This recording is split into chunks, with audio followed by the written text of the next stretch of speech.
is how loud I come across sometimes, and I don't mean to be. What do you mean? What do you mean come across? Oh, so I'm just loud? Is that what we're getting at? Got it. It's true. Yeah. I'm not like starting a fight with you. So when we used to do in the boardroom, we would set the phone furthest away from me. Right. So maybe you and I should switch seats. I don't think it matters. It's a small room right now. It is. Should I go sit like on the stool? Welcome to the Hospitality Authority podcast here at the Leadership Center in Aurora, Nebraska. It's Miley and Michaela are back. They weren't here last week, and so I'd answer the phone more than I usually do. I can't remember if I had to do any things that I normally wouldn't have to do as much. You had to take pictures of the calendar and send them to us quite a bit. You don't normally take pictures of the calendar and send them to us, that I'm aware of. Not normally. But it was a lot quieter. It was quieter. I can't say that it was quieter because you were gone. It was just quieter. But you two were gone to the wedding MBA. Is it a convention? Is it an expose? Expose. It's not an expose. Expose. What's the word I'm looking for? Expo? Exposition? Yes. Is it an exposition? There was an exposition there for 2 days. But it's also, would you call it a conference? Yeah, I think so. Wouldn't you, Michaela? I mean, its technical term is convention, but... Oh, okay. It's convention. That's what their email said, convention. So they're going with convention. Okay. We're going with convention then.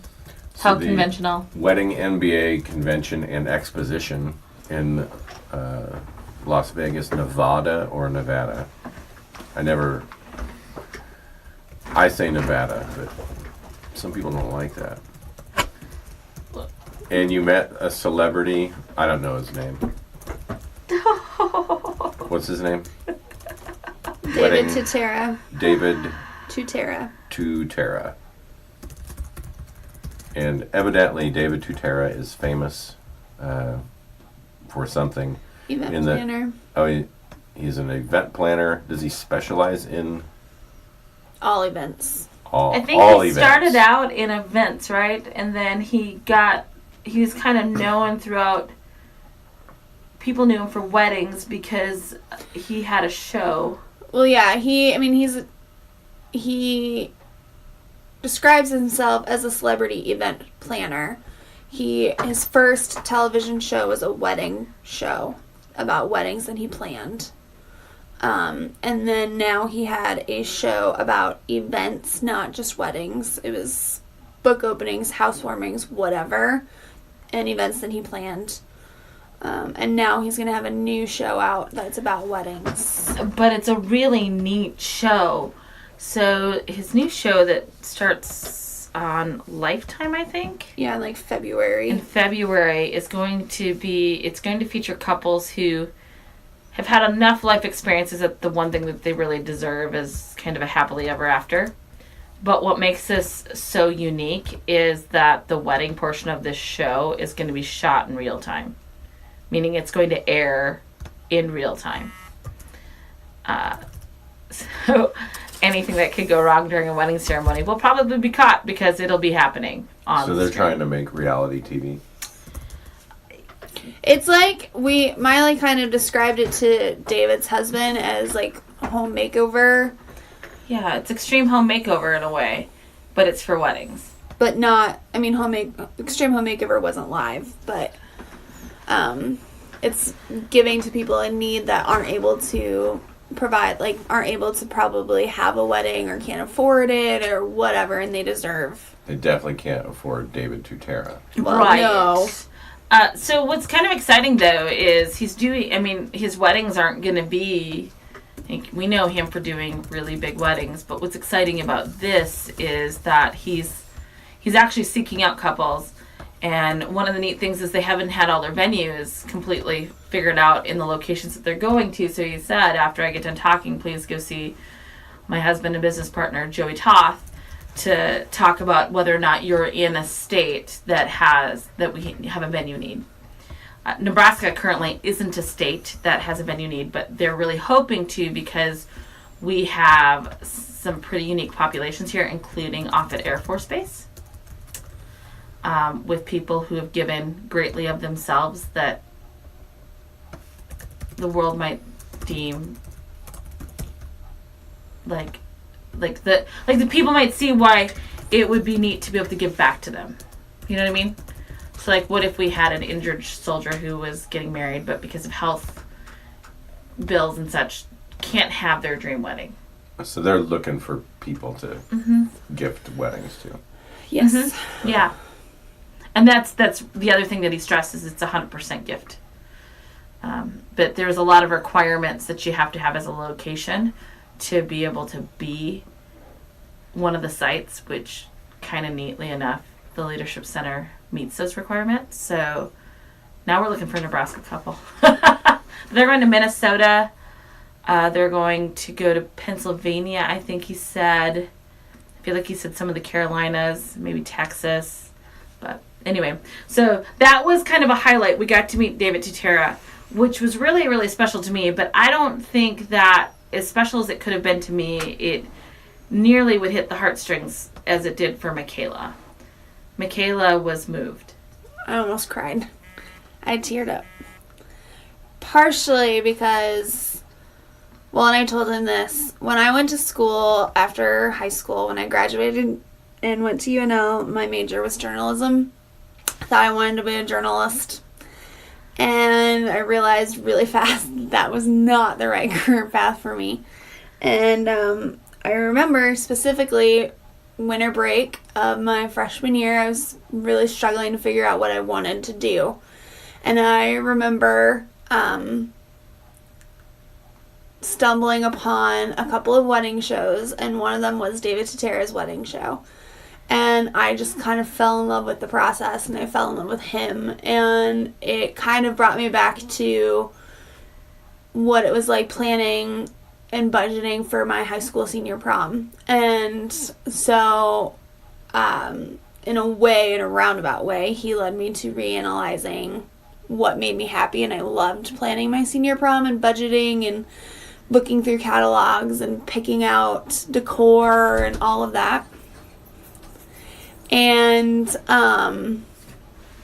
so I decided when I came back to college that UNL had a hospitality program and they had an event planning major, and that's what I was going to do.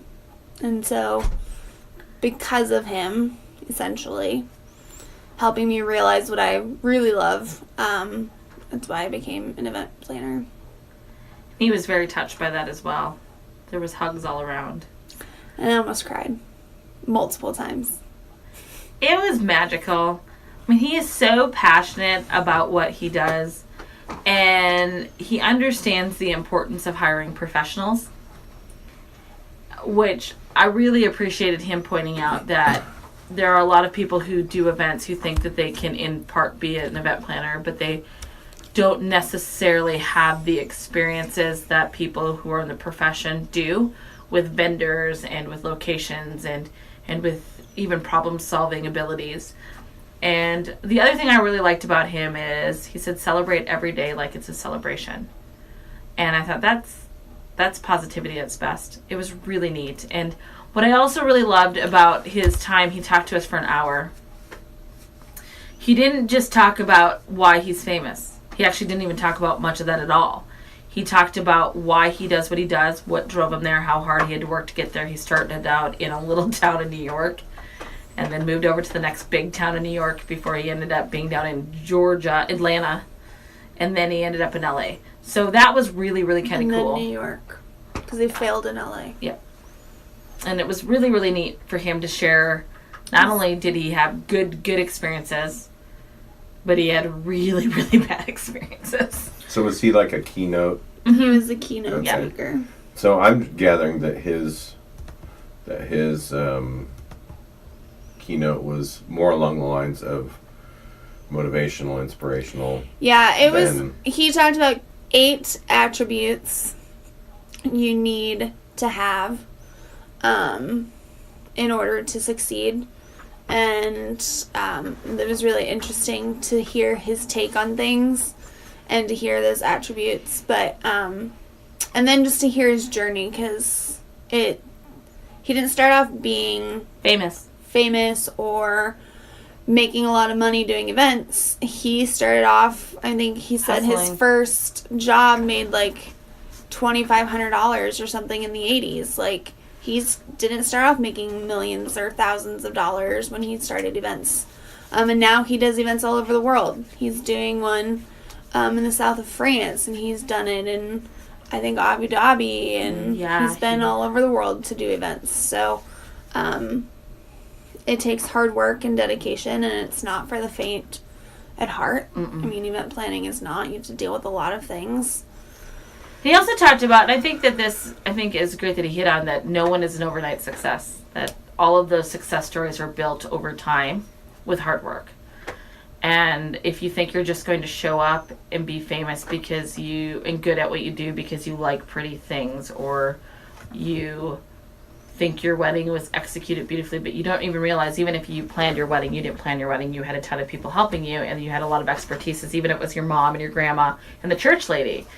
And he talked about the fact that nobody's an island in this business. You can't do it by yourself. And it's about team building. It's about community building. He really hit on community. And about the fact that if you don't like that clients call you at this time of night, or you don't like that their emotions are running high because it's a big day, and you don't like that sometimes people are going to say nasty things to you, this might not be your business. Because you are brought in to be a part of an incredibly important day. And due to that, there's a lot of emotions running high. There's a lot of details that need to be checked. And you need to be willing to go there. And if you can't, then maybe you need to look at another industry. And I thought that was also very interesting, because you don't always get that kind of brutal honesty when it comes to things like that. And I'd say that's, if you're going to be an entrepreneur, if you're going to run a business, those are qualities that you have to have. No matter what you do, I don't care if you could be a mechanic. I think those are the same. Mm-hmm. I can insert, someone's pickup truck, a farmer's pickup truck. This is their pickup. Mm-hmm. This is the most important tool they have. Mm-hmm. If you didn't fix it right, or it's not done when it's supposed to be done, you're going to hear about it. Yeah. You're hear about emotions because, what if it's a big bill and, an inopportune time to lose it. I think that's an entrepreneur, business owner, that's advice for everyone. So what he was really getting at is that everybody and their brother thinks they can do something, and whether the something they pick is the right something is sometimes frustrating. So let's take a mechanic. Let's say you grew up helping fix, the tractors on the farm.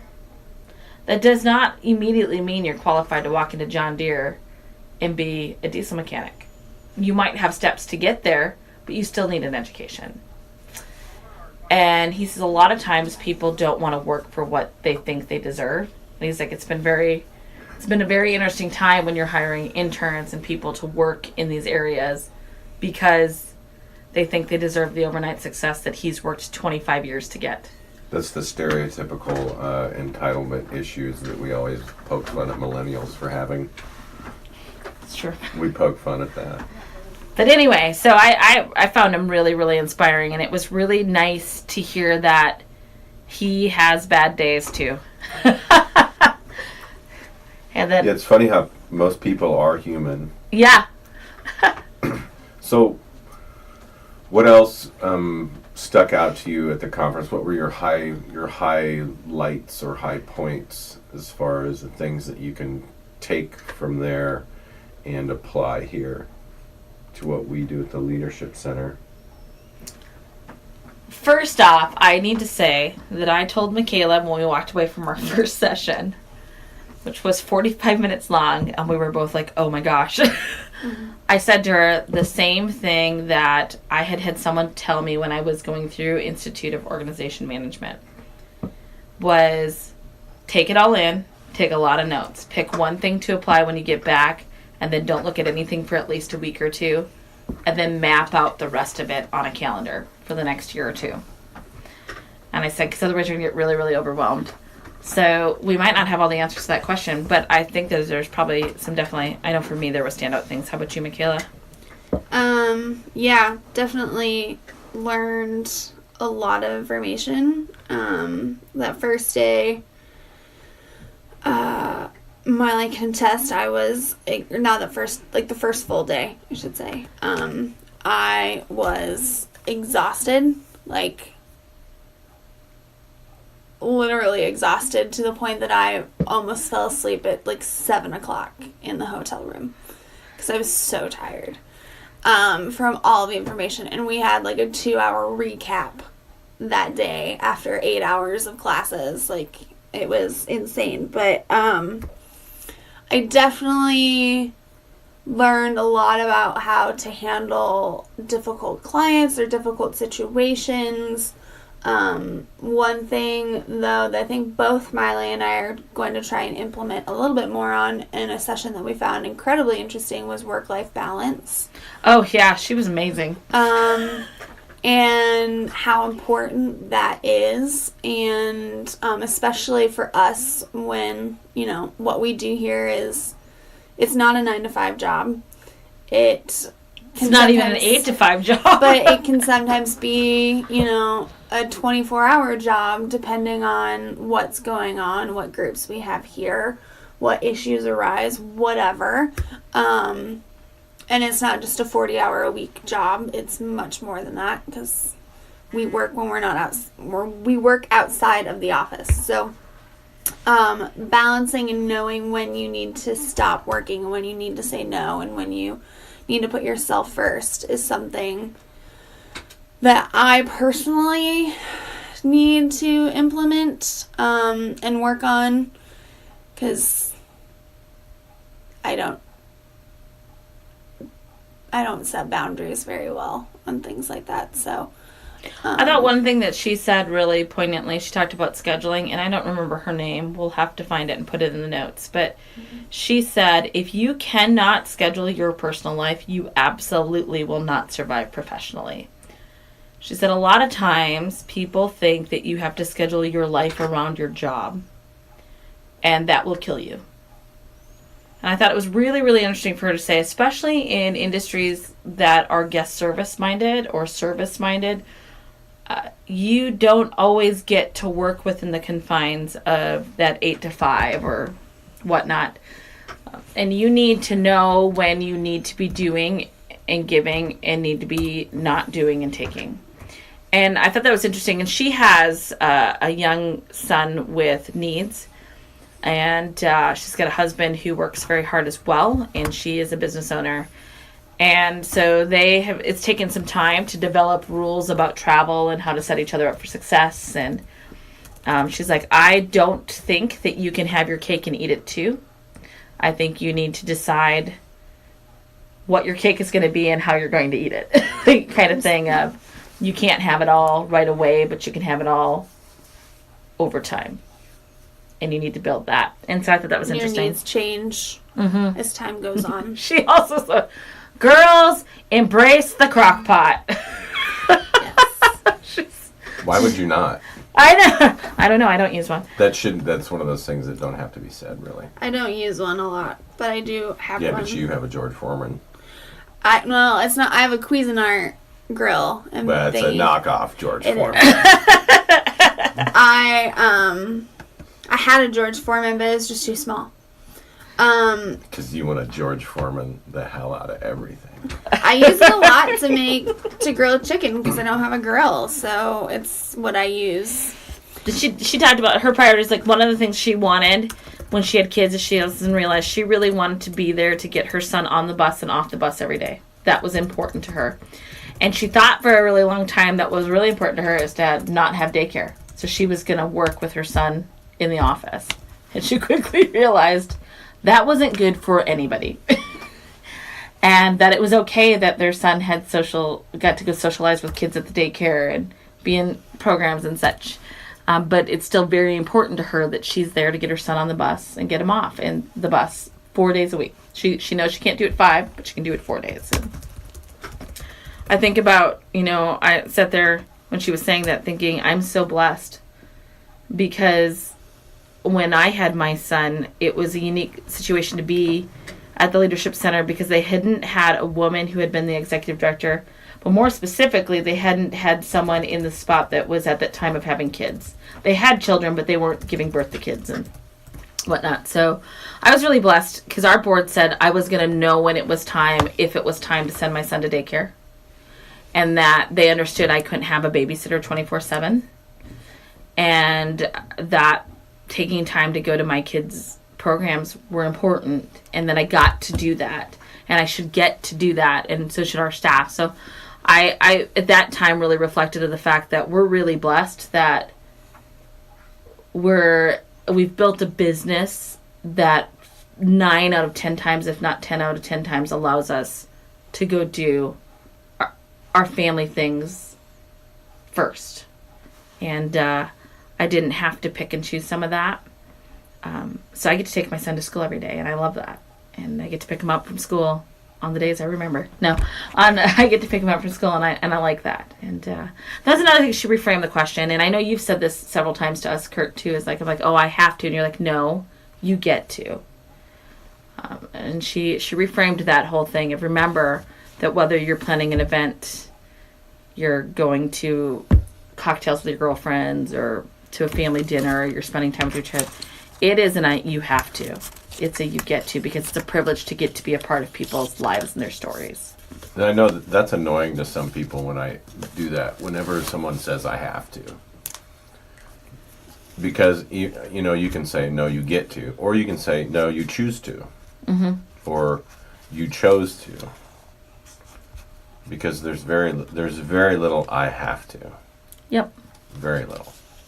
I think that's just a good perspective. And I really liked how she tied it. She's like, you have the privilege. You have the privilege to be a part of people's stories. You have a privilege to be a part of their events. You have the privilege to be a part of that moment in time. And I thought, you're right. Michaela and I talk about that in weddings, and we always talk about the little moments we see in the ceremonies and the receptions or the events we have here. We'll talk about a client and how we look forward to seeing them come through the doors and such, and it's really a privilege. And we get to be a part of something that maybe in a different position we wouldn't have been afforded. So I really liked that she once again reminded us of a lesson that you commonly remind us of, and I think it's great. So she was awesome. Mm-hmm. Michaela also got to hear a speaker from an inventor too, Toddy's. Oh yeah, which was cool. She's cool. Britt.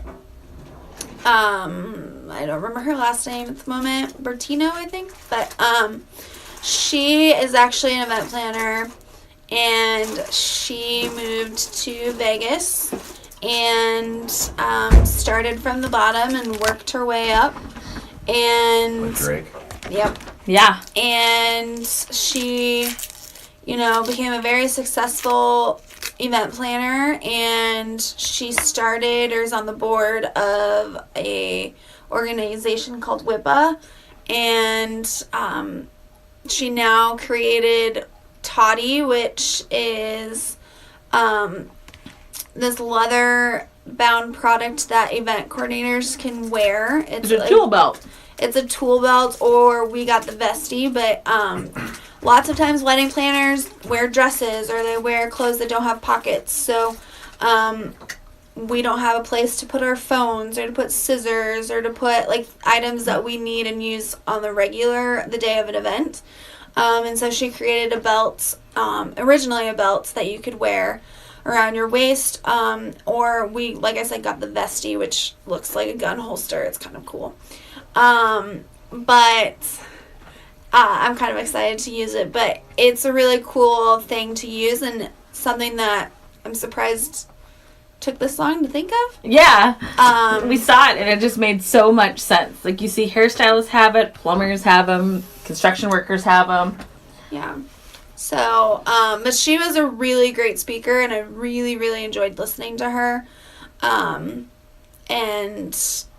definitely intrigued by what she had to say and some of the things that she talked about. So I'm anxious to look back at my notes from that session, and to read and remember what we talked about completely. But I really enjoyed listening to her a lot.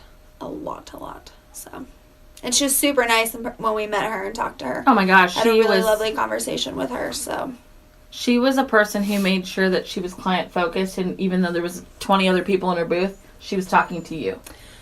I mean, and we had like anything else. Personal conversations and detailed conversations about like what we did, where we worked, where we were from, and what our client base was and stuff like that. So I was going to say, that was one thing that surprised me when we got to meet David Tutera and Joey Toth.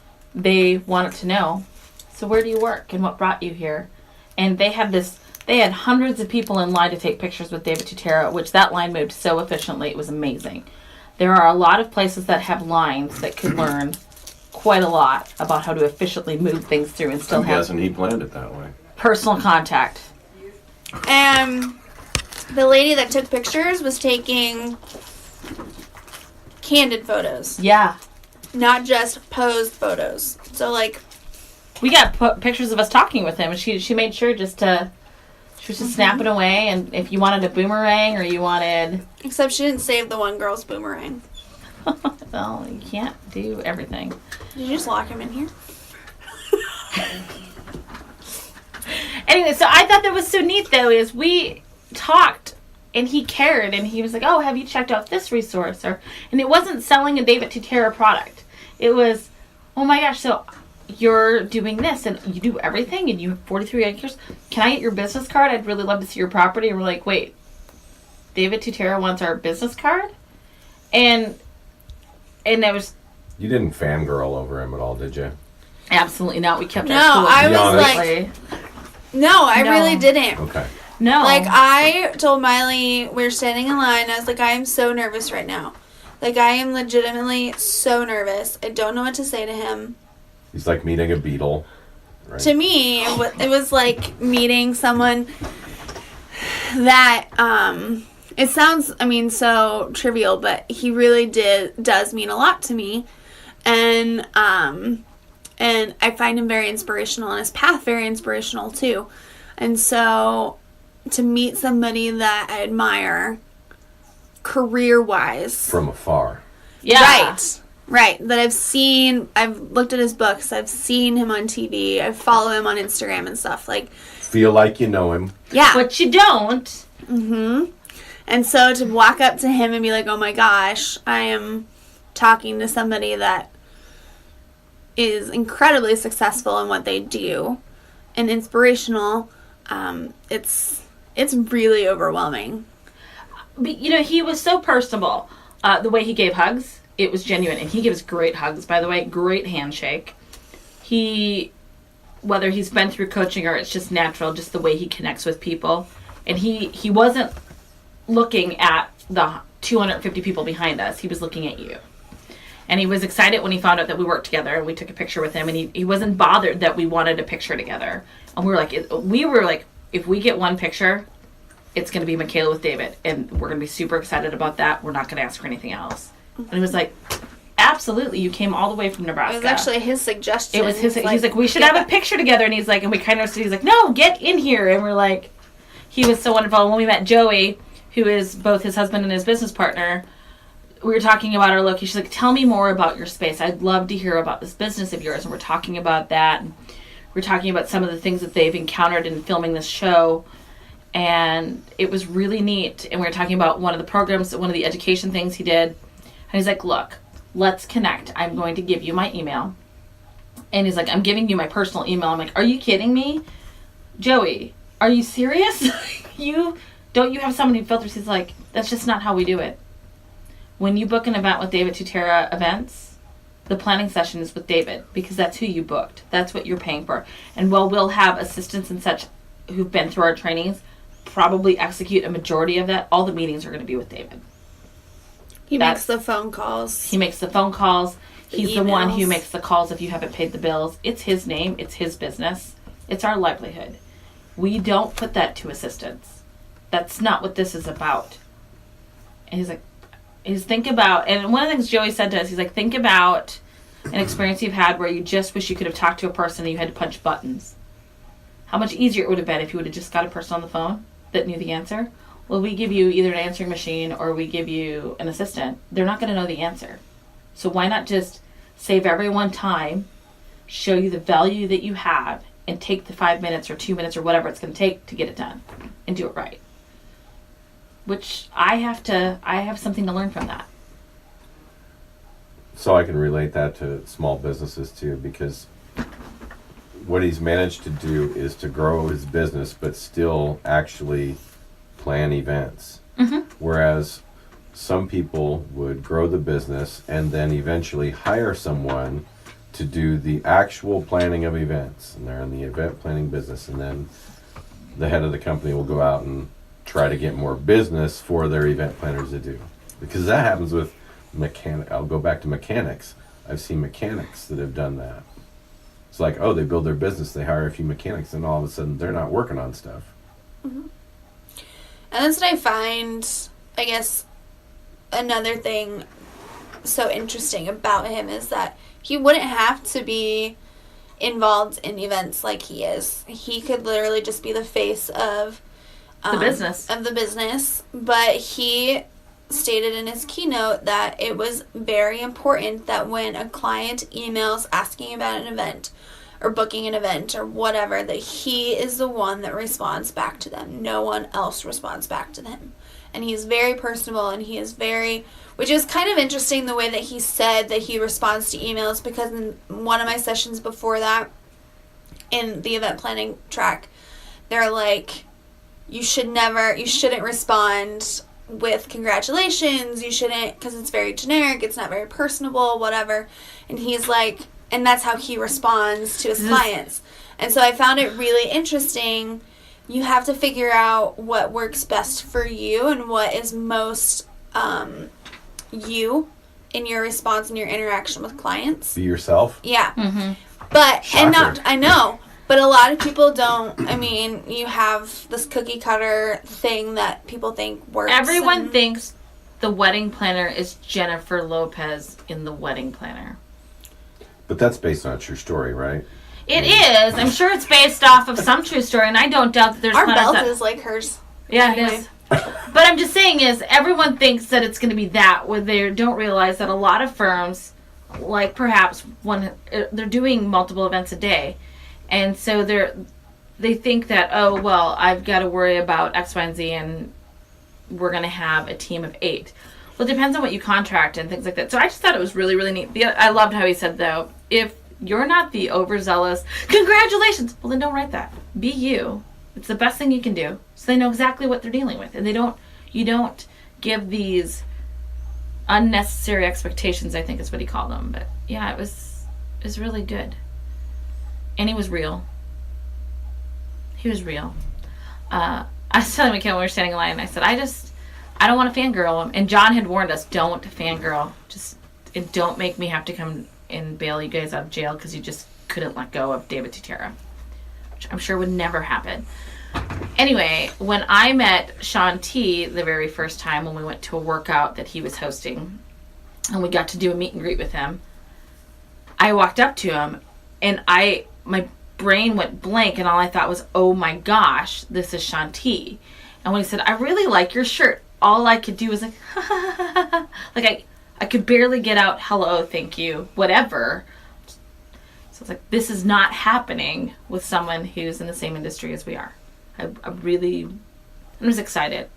It was really neat. No, it was really neat. I got words out. That's all that matters. And they made sense. Words. I was able to form a sentence that sounded somewhat intelligent. So when people were asking, one of the other cool things that happened while we were in line for Joey Toth. So we had a couple, there was a mother and son behind us, and they were talking. Someone's like, where do you have an event space? And they said, we're in Texas. And they said, we're just outside of... We're just north of Houston. All of a sudden, Michaela was like, this? In Conroe. And I'm like, just ask. And she's like, what event venue do you have in Conroe? And they said... Madera Estates. And she said, oh my gosh. I was like, my cousin just got married there a year and a half ago. And they said, who's your cousin? And she told them, like, oh yeah, we enjoyed working with her. And it was really, really neat. And so we had a great conversation, and we talked about how Michaela had modeled a portion of our program after what they do. And that we had some questions. They said, just call us. And then we talked about our venue and what specifically each of us do. They were interested in the fact that we have an education arm to what we do. And that it was just really, really neat. It was neat to be amongst people who do what we do every day, and to know that sometimes when you feel like, am I really dealing with this issue, or do I have this opportunity presented to me, that we're not alone in the trenches. By the way, their venue, whatever caterer my cousin chose, had some of the best food I've ever had in my life. Is it even better than the steak you had at Searsucker? Yeah, because that... Oh, you had lobster. Yeah. The whatever crusted lobster was amazing, and the whatever crusted chicken was amazing. My filet mignon was so good. It was just delicious food. Anyway. Sorry. If you're getting married in Conroe, go to Madera Estates. Go to Madera Estates. It's beautiful. They do weddings Fridays, Saturdays, and Sundays. Yeah, we talked to a venue that is in... There's a number of venues that were there from Georgia. And this one lady who is just a hoot. She owns her own venue. She's owned it for 28 years. Her daughters help part-time, but she's the sole lady. And she says things, and you're just like, what? She's amazing. She's probably seen it all. But they do a wedding on Friday, 2 weddings on Saturday, and 2 weddings on Sunday. And I'm thinking about what we do with our brides and grooms here at the Leadership Center, and thinking, oh my gosh, if we were going to try to do that 5 times a weekend, I would have to let my hair go white. You need twice as many people to pull it off, because, I mean... And she doesn't. She has one space. It is one space. It's all the same space. It's all the same cooks. It's all the same people. It's one space. And they just really know how to flip it. They do, but that must mean, I wonder how much of the same personalization you get that we have here. Yeah, are you getting like, I don't know. Oh, they want a number 3. Well, right. I don't know, but I have to also believe that this woman, she is amazing. So she was in, I think her name is Judith. She was in 2 of my sessions, and she was amazing. And she was very candid and really willing to share with venues, because I went through the venue track. The nightmares, the opportunities, the, oh my gosh, how do I fix this, things. And it was really interesting to hear how they dealt with that. One of the guys in one of my tracks, or in one of my classes, he is the manager at the resort that Dirty Dancing was filmed at. And he was talking about a weekend that he had a wedding. And he got a call from the highway service saying, so this town is a one-way in, one-way out town. And he got a call saying, well, you cannot get into town because there has been an avalanche and trees have fallen. And he said, okay, well, we'll make it work. It's not a problem. Wedding's getting started. They get the bride and groom through the line. And trees fall. And the power's out. Now, what complicates this issue is you have no lights. There's 300 people, but the maid of honor was in the elevator with the bride's grandmother, who was 80 or something like that. And the maid of honor was 8 months pregnant. And the only way to get that elevator door open was to have the fire marshal come unlock that door, or unlock the elevator. However, you couldn't get in on the road because they were closed on both sides.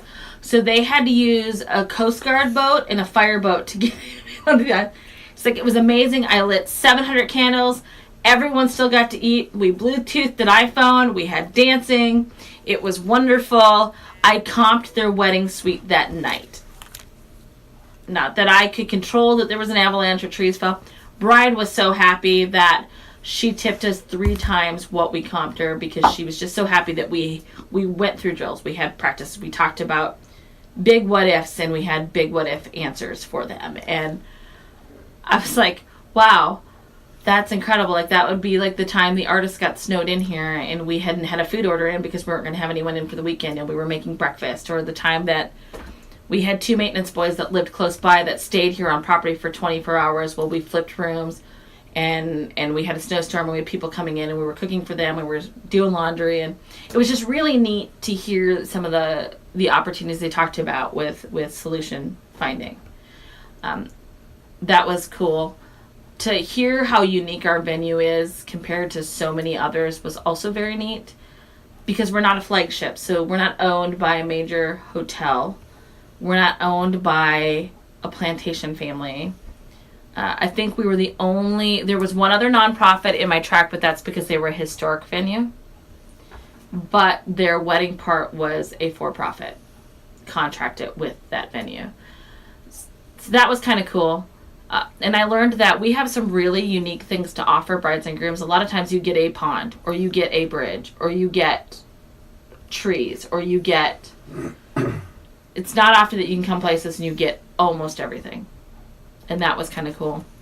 But for me, I think I came out of one class that was about Facebook and Instagram marketing and telling your story. And my brain was overwhelmed. And then Michaela had some things. She's like, I think we need to change things. I'm like, oh my gosh, you can't even talk to me about it right now because I'm paralyzed at what I should post anyway. But I also I spent a lot of time in courses talking about hiring and how to hire for your team, what to look for, how to end an employment relationship when you need to, or a vendor relationship when you need to, and to do it without guilt associated to it. Because a lot of times I feel guilty about having to part ways with someone because you know what the paycheck means to them. But a paycheck is a paycheck. When you're doing things like we do, it has to be more than a paycheck. And so that was neat. And then they had some really cool things to talk about in regards to having exclusive vendors that you work with and things like that. So that was really educational.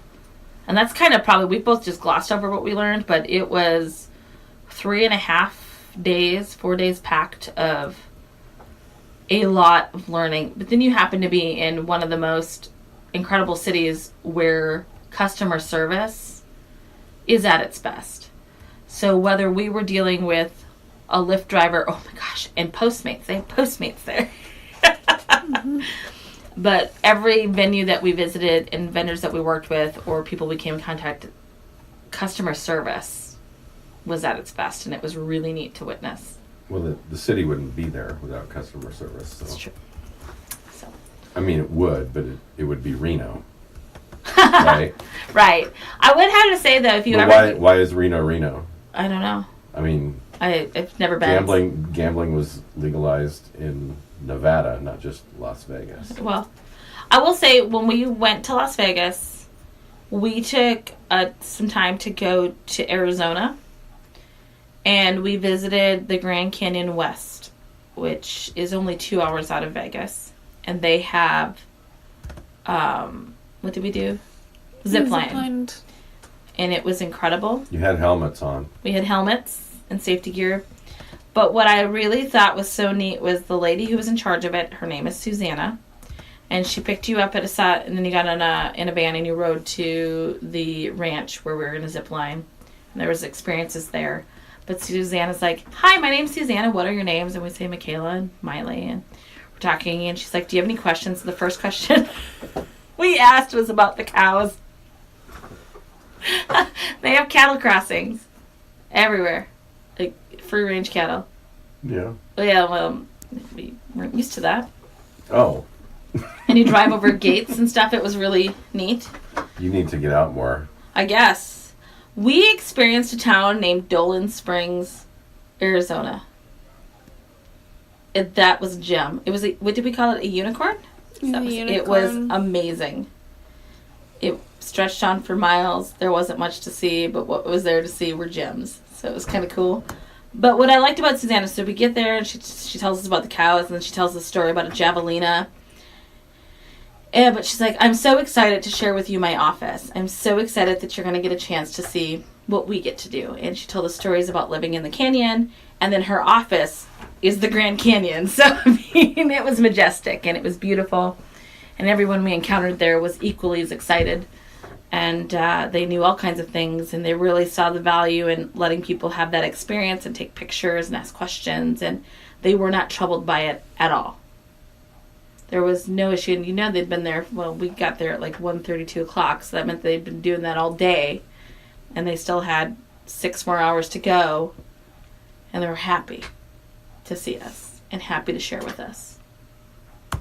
And I would think that it's tough to be sad working at the Grand Canyon. Even if you have a rotten day, at the end of the day, you can look outside and go, oh, that's pretty good. I mean, it's probably sad if somebody fell off the zip line. No one has fallen off the zip line. I'm just saying, that would be sad. But the next morning, sunrise over the Grand Canyon. Gee. So we drove through Joshua Tree National Park, which we didn't know was a thing. You never heard of Joshua Tree? Well, we've heard of Joshua Tree. We didn't realize that was a Joshua Tree for a while. We didn't know that it was a national park in Arizona, though. Really? Gorgeous. Absolutely stunning. Yeah. Especially when you see longhorned cows walking around everywhere. They're highly adapted to the environment. They are. We actually had that conversation. We were like, what do they eat and what do they drink and how do they live? And are javelinas an issue? And what about snakes? And it was, the only reason we actually found the zip line, we were going to go to the south rim of the Grand Canyon, which was 5 hours for us? 4. Or 4.5? But Michaela and I got to talking about the wildlife that lived in the canyon. We're like, well, what lives in the Grand Canyon? And we didn't have our handy dandy Kurt Wissenberg there. Rattlesnakes. To tell us things and scare us. Pack rats. So we looked it up, and that's how we found the zip line, and we decided to go that route. But it was pretty incredible. And we weren't too far from the town on Kingsman. The town of Kingsman is what inspired the movie Cars. We thought it might have been Dolan Springs. It could have been Dolan Springs. But it was Kingsman? Kingsman. And Kingsman Old Kingsman, and it's on Route 66. So. It's not Kingston? No. Kingsman. Okay. I can't remember. So. Kingston. It was really neat. We got to just even seeing, we got to see all kinds of things, and just the way tourism built up. Kingman. In just the way tourism has built up by the sheer will of the people wanting to share where they live, because there isn't much else there. So that was neat. Mm-hmm. Grand Canyon's stunning. If you need a family vacation, go. And Kurt told us, whether you have an hour or you have a week or you have 3, it's not going to be enough, and you are correct. Mm-hmm. It is beautiful. And the pictures are nice, but they don't. Nothing. We really weren't that far from there. Nope. Anyway, sorry. We would have crossed Route 66. One of the things, they have these roads out there. Man, it's just like it's not even a low maintenance road or a dirt road. It's paved and then it's not. And there's no turnaround. The roads to nowhere. They literally are. Mm-hmm. And the houses, the colors, there's a lot of white and turquoise and pink in the desert. The cactuses are really pretty. They laughed about the fact that they called it hipster cactuses. The saguaro cactus is a hipster cactus, which is on everything, but they are only native to Arizona. They are not in Nevada. New Mexico or Nevada. Yeah. I guess not. I don't know. So that was it. We were the only ones from America on our zipline crew. There's one other. Oh, was there? The girl that went. Oh, in yeah. front Where of was us. she was from? I forget. But we had someone from Puerto Rico. Someone from, like, Germany, I think. It was just lots of language. And it was really interesting how many of the tour guides out there knew those languages. Because, customer service. Customer service. So, how was your week while we were gone? It was a whirlwind. Did you miss us? Absolutely, 100%. Aww, 100%. that's nice. What am I gonna say? Michaela took me to see the Bellagio fountains. And Did you go at Inside of the night? Bellagio. we Go at did. night. Did you feel like you were in Ocean's 11? And I you told just her that the first robbed time. Sherry Benedict was like $60 million. Yeah, so I told her the first time that I ever saw the fountains, the entire scene at the end of Ocean's 11 played in my head, and the music, and I saw each character individually walk away from the fountain as I'm watching the fountains. And then again, Including Scott Conn. well, yeah. Yeah. And, George Clooney, and, George Clooney didn't watch it, but Brad Pitt, and It was Matt great. Damon. It was so great. But anyway, so then we were standing there, and I'm just telling her this, and they played Chicago was the music this time around. When I went, it was New York, New York was the song that they played during the show. And so, I was like, again, the whole scene from Ocean's 11 played in my head as I'm watching the fountains. And then I was like, we have to go inside because you'll see the sculptures that are in the movie. And then it really makes you feel like I am where Ocean's 11 was filmed. Mm-hmm. It was amazing. We went on a gondola ride at the Venetian. Some lovely individuals. Yeah, they were from Connecticut. It was Michael's 55th birthday. I think he'd had about 55 beers, too. Yeah, that was just... That canal's not that deep, though, right? No, you just stand no. out. Okay. The other thing that we did, we went to Paris. Mm-hmm. And we went in and we went and sat down in they had this sitting area. Yeah, I had never been to the Venetian or to Paris, and so I really wanted... That was something my mom really wanted to show me when we went, but we didn't get a chance to do it. And so the really cool part of Paris was they had someone playing violin. The electric violin. Yeah, It was and it gorgeous. was insane. When we walked in and we heard it, they were playing Smooth Criminal, and then we were both like... Let's sit down. Yeah, it was so good though, and then... And he was so crisp, and Yeah. he smiled. He was so happy to be playing. It was But then great. he played Double Went Down to Georgia. and that was really good. He did a Panic at the Disco song. Mm-hmm. And then there was a lady who had requested, I forgot what song. It was we sat there for an hour. It was amazing.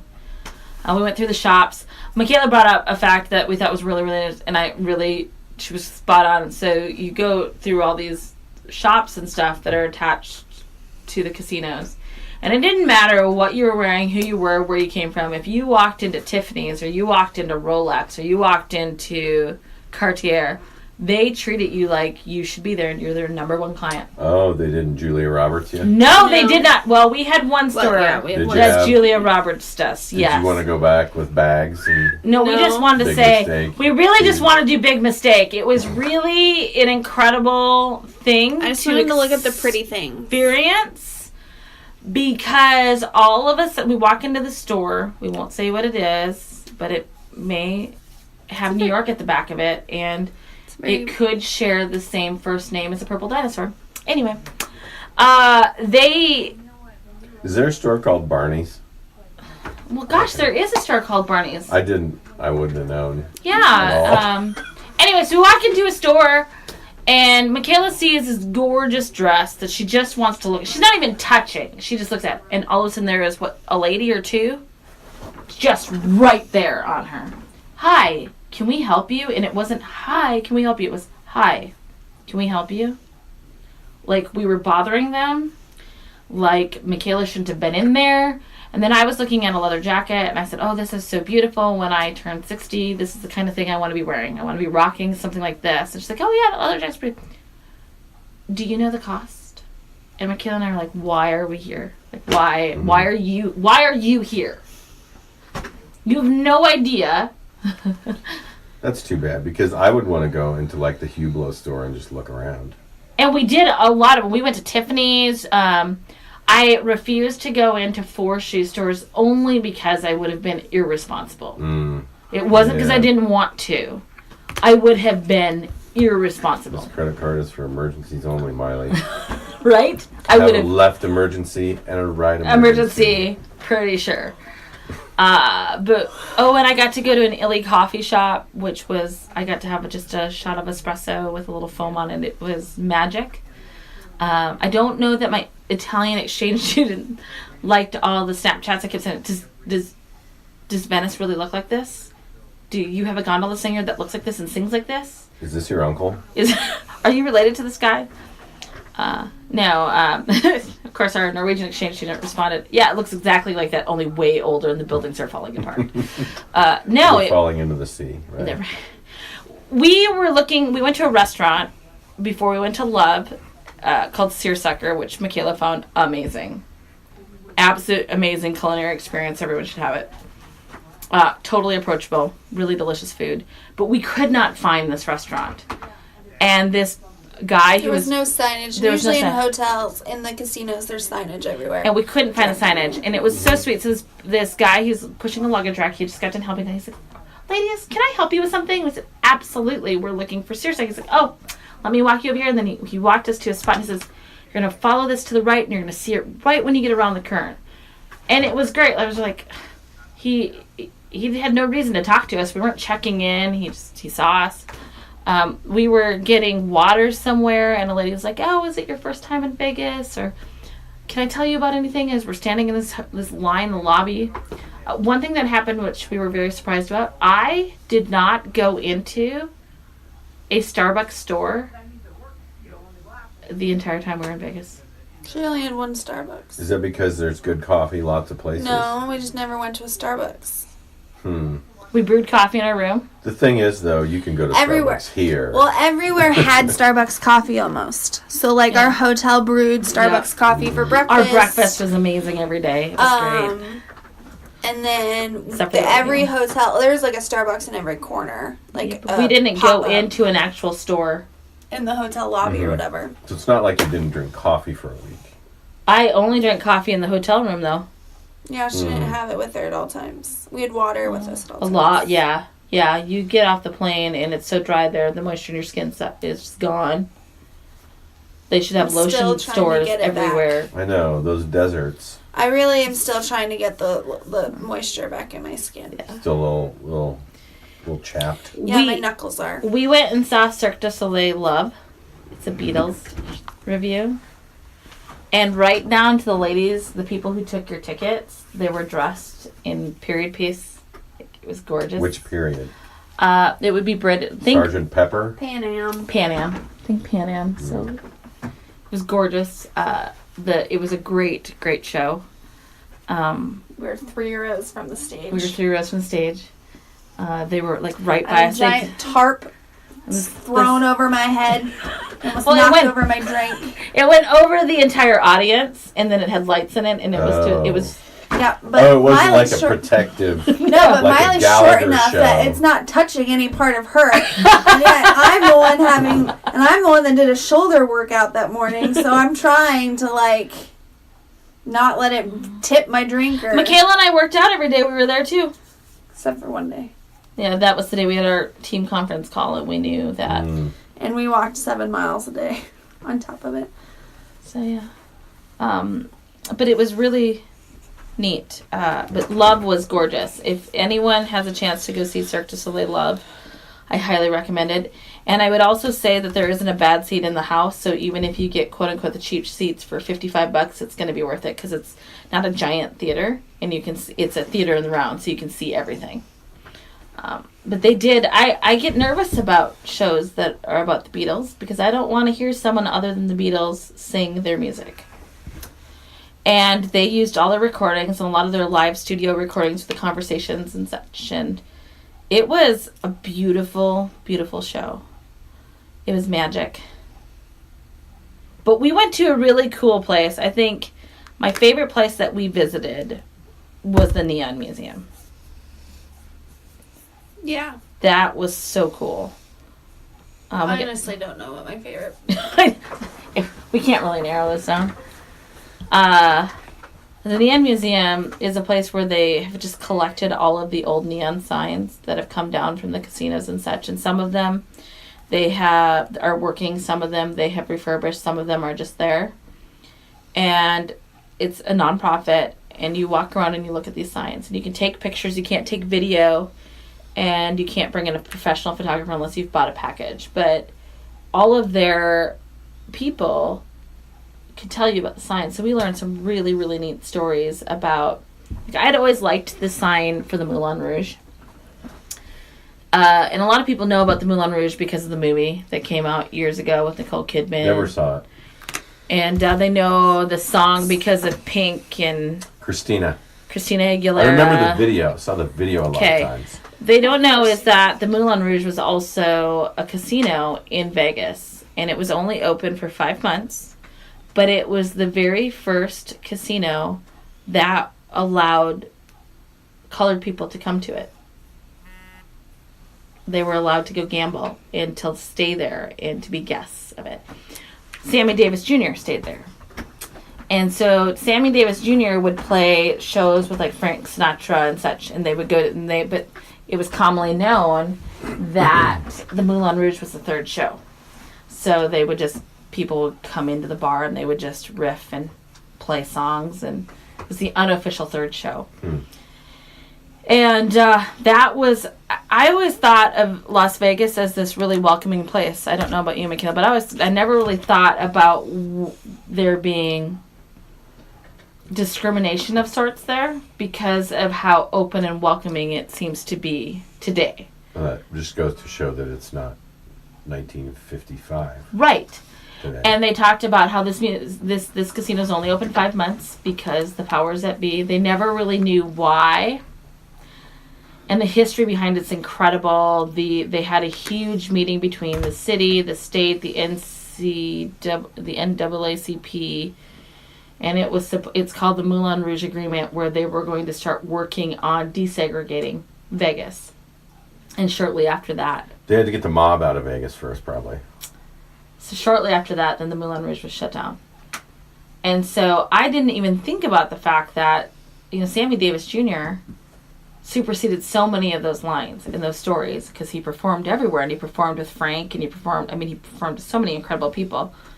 He stayed in a Motel 6 most of his shows, and I never knew that. He couldn't stay at the Stardust or the or Caesars. Or... No, because they were segregated. He could stay at quarters, but he couldn't go stay in a suite. And it had always been one of my favorite signs, and then the history behind it really backed it up. And that sign was also really neat because that sign was designed by one of the few women who did neon design. The first woman. And she was one of the last people who capitalized on the lost art of actual hand script in neon. And we didn't realize it. So a lot of people who go into neon are first masters at welding and then at glass before they go to neon, because you have to be able to shape and bend in heat. And it takes several years to learn that craft. And so just in the pure weight of it and the expense of it and the amount of lights and just the artistry and the different groups, because they said it wasn't just the neon artist, it was the person who cut the metal and the people who built the sign. So there was just so much behind it to make a sign happen. And that was pretty cool. And Michaela and I just walked away, and Michaela just kept saying, I love the fact that they've saved the history. They're teaching the history of what really tells so many of the stories in Vegas. So that was really, really neat. What was your favorite sign?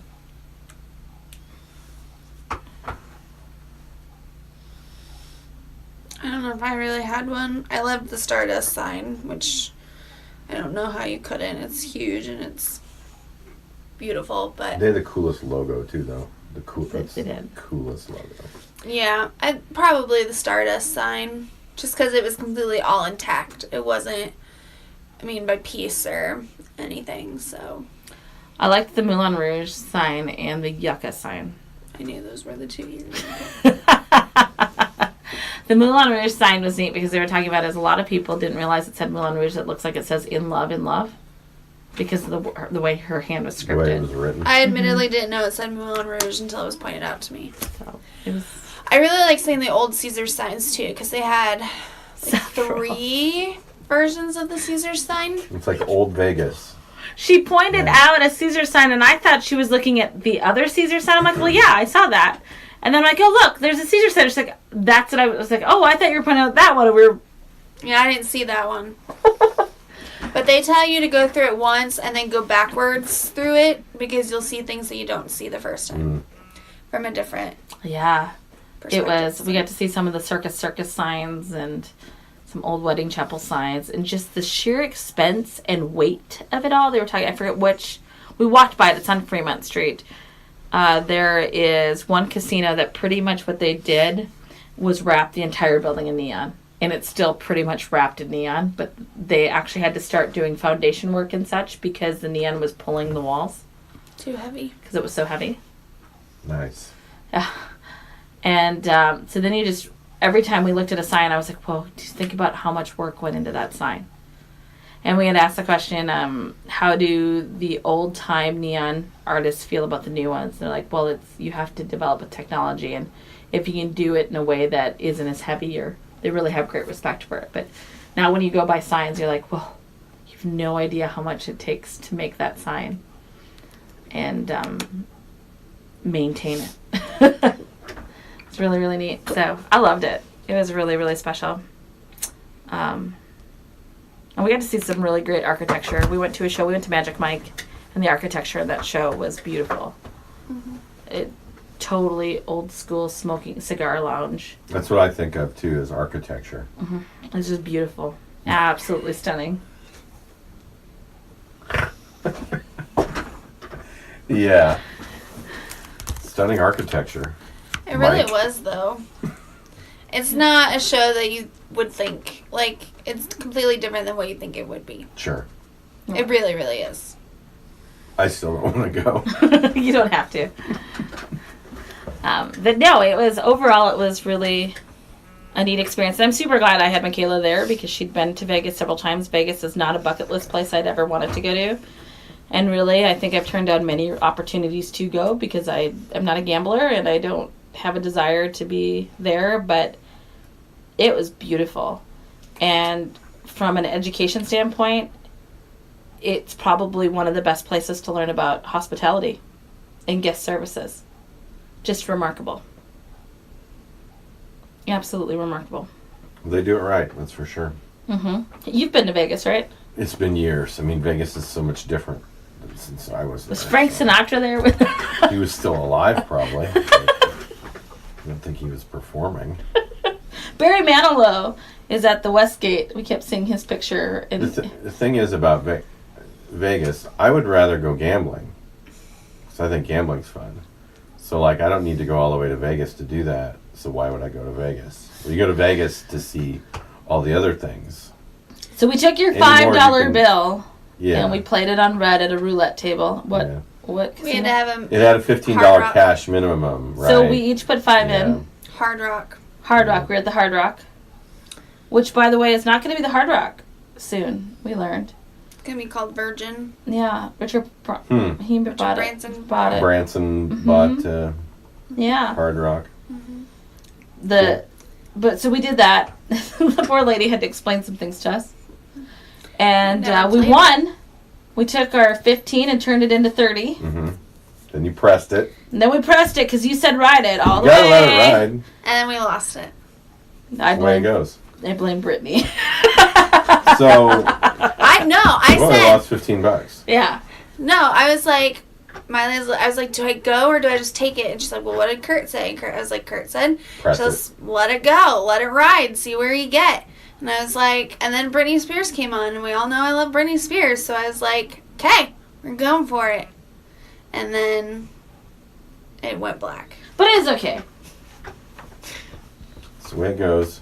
But now I can say I've played roulette. Yeah. It's really neat. They have a special played at a like table. holder, like you don't actually touch the roulette ball or marble, no, whatever they you call don't it. touch the ball. No, neither does the person who runs it. Well, they because have a thinger now. they have a thing. They have this thing, and they tip it in there, and then it spins and it spins and it spins. They're trying to take all the human potential for cheating. I out of guess. every How do you game. cheat at roulette? Well, I mean, if you had a special ball, if you were and you Okay. spun You it know a what I certain kept way, expecting? So while we were there, National Lampoon Vegas Vacation game, we watched it. So then I kept expecting the guy who, what's his name? He plays the Indubitably in The Princess Bride. That guy, that actor. Oh, you wanted him to be your dealer. I was just Nobody knows that actor's name, by the way. I was so afraid. It's Alan something, isn't it? No one knows who he is. I just expected for him at some point to show up at the table. What are you doing here? Like, I don't know. But you didn't go play blackjack. So. I can't play blackjack. I don't even what is blackjack? I can't see. Yeah, Probably another episode. I can't. No, I didn't gamble. That we had great food. We learned a lot. The Marriott, the Spring Hills, at 2989 Paradise Road, Las Vegas, Nevada. Totally worth staying at. Wonderful people. Great breakfast. Good restaurant. The people that work their front desk and their housekeeping are amazing. Super amazing. It's very, very helpful. The room was clean. Always. And their bathroom was neat. did they restock the coffee? Yes, they did. Okay. I brought my own, though. Sure. They didn't restock mine. Sure. No, so the only weird complaint we had about our room, so our room was kind of cool. They had two, how do you describe, the shower was in one room and the toilet was in one room, and they each had sinks and mirrors. So then Michaela and I both had a mirror to get ready in. But there wasn't a garbage can in the bathroom or in the room with the shower, so we had to keep taking the garbage can by the desk. That was like So the bathroom had 2 rooms. Yeah. Okay. But it didn't have 2 trash cans. Right. And it should have. Okay, yeah. But that was that's a super minor complaint. Super nice. The beds were comfy. Probably too soft, though. No, there's no such thing. It was perfect. And but they were super nice. I think we surprised them though, because we came in and we hadn't had any makeup on, and then we left to go out, and they were like, "Hi, humans now." We didn't even recognize you. We're not scary, but no. So they did a great job. The Lyft drivers did a great job. The Las Vegas Convention Center totally knows what they're doing. They were transitioning from the event we had going on to the Hard Rock half and marathon that were coming in. And they never made you feel like you were in the way while they were starting to transition spaces. And they were super helpful. Really, really nice. And it was great. I liked it. I'm glad Michaela made me go. So they're the mecca for events, but is the wedding MBA always there? Yes. In Vegas? That's the wedding MBA home. Yeah. So I guess I'm not a wedding expert, and I don't want to be, really. I mean, I help with our guests and making sure they have what they need. Some of our guests just happen to be at a wedding. And so that's how I look at it. I'm not a special event person. But I will say that when I overheard one of our brides this summer, it was morning of, one of her bridesmaids asked her, "So, how you feeling?" Just a general, "How you feeling?" It's the day of your wedding. She's like, "At this point, I just want it to be over and I want to stop making decisions." And so, and I think that's what Michaela kind of does going in when she works with brides. Because I think you've said that before. Because you want to make sure that their day goes smoothly and that they enjoy it. That's the whole point of a wedding, to me, is you are celebrating your love. You're celebrating this new life that you're starting on and this new journey that you're taking with the person that you want to spend the rest of your life with. So the day of your wedding should not be stressful. It should just be a relaxing time where you're celebrating and getting ready with your closest friends and your family, and you are sharing that special day with your special someone. You shouldn't have to be dealing with vendors. You shouldn't have to be dealing with the issues that arise on a wedding day. You shouldn't be dealing with crazy mothers or crazy bridesmaids or any of that stuff. That should be somebody else dealing with it. And so, I thought that's what you would say, because I just know we've talked about it before, or I've heard you talk about it before. Mm-hmm. If you're going to do an event so special as like a wedding, I think it makes sense to hire someone to manage it. It really does in this day and age with all the possibilities. If you've got a budget, I mean, even if you have a small budget, it really pays to have someone take care of things and take your vision and then take care of the details. Mm-hmm. And I think that's something that even if you don't get married here, that's fine. But find someone who can handle it, and preferably not someone who's in the wedding, a family member or a friend, because sometimes they're going to tell you what you want to hear And not and what you think need to that's know. good for you, and not what you need to know. Is like, you need to know, all right, yeah, this cake is good, but it's very, very expensive, or whatever those details are. I don't even know what they are. I think someone said it in one of our sessions. They said, it's so often that you want to discount your services, and you need to know what you do isn't just a service or an art form. It's a knowledge base, and it is years of building relationships and experiences. So one, you can't discount your price. You need to be fair about that. But secondly, you need to hire a professional. Professionals aren't your friend. They are there to do a service for you, to help you make this the best. But if you're not going to want to yell at your mom if she does something wrong as she's trying to achieve your vision, those kind of things of you really can damage things when you don't. But hire a professional, and there's a difference. If you're looking for someone to do this, ask for references and ask how that works. But know that you don't go in and negotiate certain things. You got to know what we do is really good work, and we do it for all things, whether it's on the wedding side or the event side. We were just having a conversation with a client that's got an event coming up here, and they were kind of frustrated about some pricing, and instead of following the proper channels, they sent someone else to talk to me, when the proper channel should have been the people organizing the event talks to Michaela, because I trust her to do that. But I'm happy to talk to them. And we did it, but we discussed the fact that they're like, well, I know for a fact that when I go to the store and I buy this, it doesn't cost me that. And I said, well, no, it doesn't. But do you have to have specific machinery to do what you do? Do you carry licensing to do what you do? When you're doing it in your home, are you paying workman's comp? Are you paying, all these things? Mm-hmm. And you have to think about the fact that it isn't just the cup. Whether it doesn't matter if it's a steak or it's a room rental or it's a lodge room or it's taking pictures on our property. There's a lot more that meets the eye that goes into that, and there's a reason we do things. And I really appreciated them saying that. The other thing they said was, by hiring a professional like Michaela or any of our staff coming to a venue like ours, you're getting the benefit of them having already made the mistakes and learning from them. You're getting the benefit of them having hundreds of thousands of hours of experience in doing what they've done and knowing. And you get the benefit of being able to have a meltdown in front of somebody who's not going to hold it over your head for the rest of your life because they're not your mom or your mother-in-law, your best friend, whatever. And I think there's a lot of truth to that.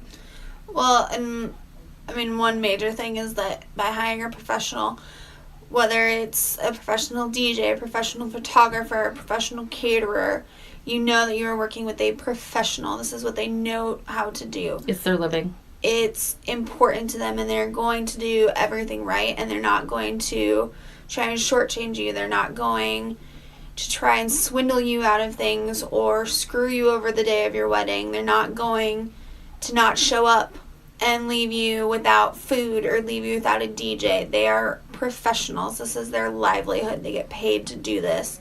And you don't have to worry about stuff going wrong because they have done this many times. And there's so many weddings out there where people try and save money here and there with DJs or food or whatever, and that's fine, but they have wedding day catastrophes because the DJ doesn't show up, or there's not enough food, or the food wasn't ready in time, or the cake melted because you tried to have a family friend who makes really great cake do the cake. But you didn't plan it for the heat of the desert, because they make cakes in Duluth.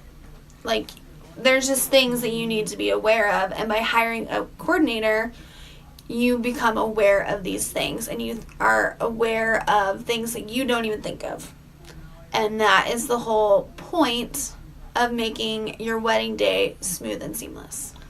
I also like the fact that they talked about cost. They said the other thing that a coordinator or a venue can help people who are throwing weddings or special events understand is you cannot come into something with champagne dreams and a Budweiser budget.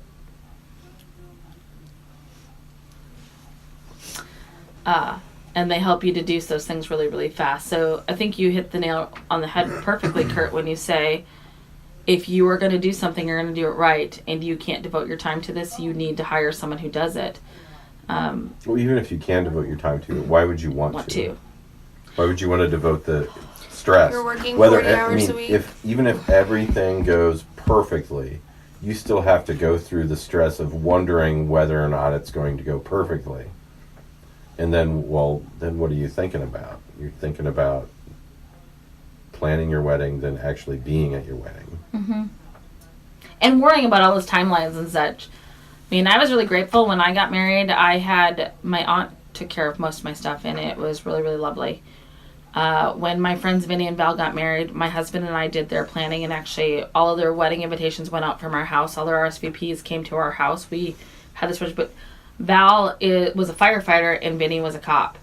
They had big jobs and real life jobs to do, and they were teachers. So trying to do their life on top of something that was going to be building their life, I can't even imagine what that would be like, and the stress that we were able to take from them and do for them. And, you know, when they told the story about the cake, the lady was like, lived in Minnesota or Michigan or something and built a cake for the Arizona desert. That's a very different cake. Desert desserts. Yeah, but it's a very different cake. And you can't fix a cake that isn't made right for the temperature. It might be a beautiful cake, but she said it had beautiful script on it when it came in, and by the time they got to serving it was a marbled cake because all the script had melted because they didn't use the right sugar to water ratio for heat. Humidity. And humidity. It's the humidity that melted the cake. So, you know, just look at those whole things and yeah. Okay, so last words, event planning lessons. Michaela. Mine is hire a professional, even if you think you don't need one.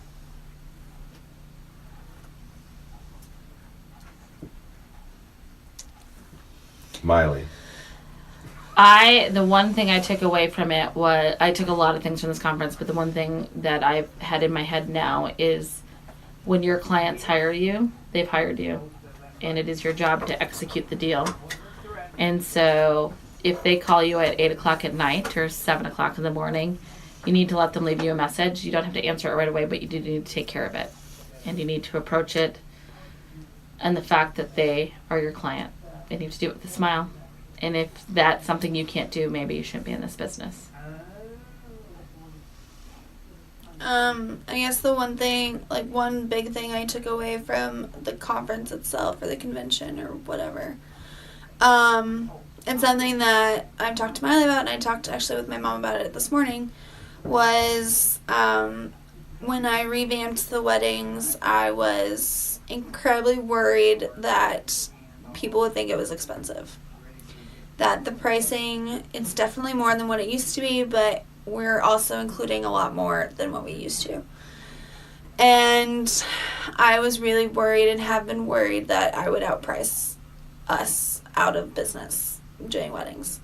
But then after attending this conference, one, trust me, people.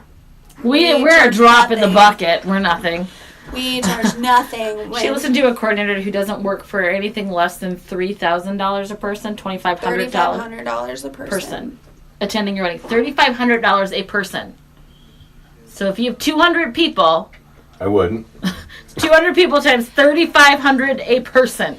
But, I mean, most of the people that were in attendance, did weddings at a minimum of $50,000 to $75,000 total on up. So the fact that we do weddings for $10,000 and less total, it's quite a big jump.